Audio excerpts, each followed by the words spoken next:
orang. Ya ada orang ya. 50.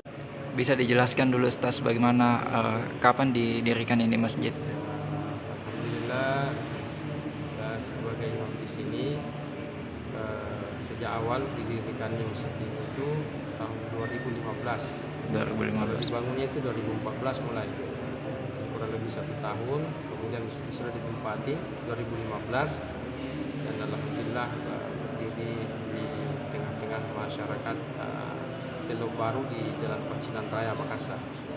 Iya, kalau boleh tahu Ustaz, kan namanya Masjid Al-Fatih, kenapa dipilih nama itu Ustaz? Masjid Al-Fatih ini, Al-Fatih adalah nama cucunya Bapak Haji Andi Muslamin Ansor.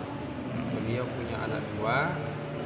Ini ada cucunya yang pertama namanya Al-Fatih. Nah, dia mungkin merasa gembira diberikan karunia cucu, sehingga diberikanlah masjid ini nama Al-Fatih. Kemudian Al-Ansor itu adalah nama daripada orang tua beliau, orang tua Haji Andi Mustamin Ansor. Kalau kayak arsitekturnya ini Ustaz bisa dijelaskan kayak bentuknya, ada bentuk Ka'bah, kenapa dipilih seperti itu? Arsitekturnya ini ya, konsep dasar itu adalah bagaimana mentransformasikan model yang ada di Mekah, yaitu Baitullah, di tengah-tengah masyarakat Makassar ini. Ya, jadi dia tidak mencontoh betul menyerupai, akan tetapi hanya sebagai miniatur daripada Ka'bah itu sendiri. Nah, karena konsep masjid ini itu adalah tanpa kubah.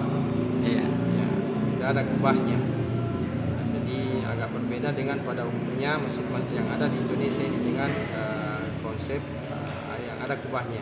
Iya. Nah, jadi setiap masjid itu ciri khasnya kubah.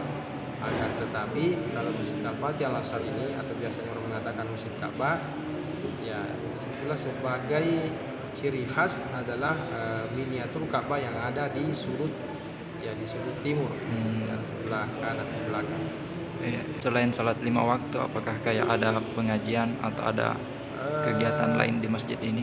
Masjid ini berfungsi sebagai tempat ibadah, tapi Iya. juga berfungsi sebagai tempat pendidikan.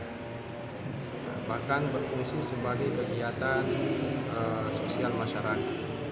Terima kasih sudah nonton. Jangan lupa like, subscribe, dan share ya.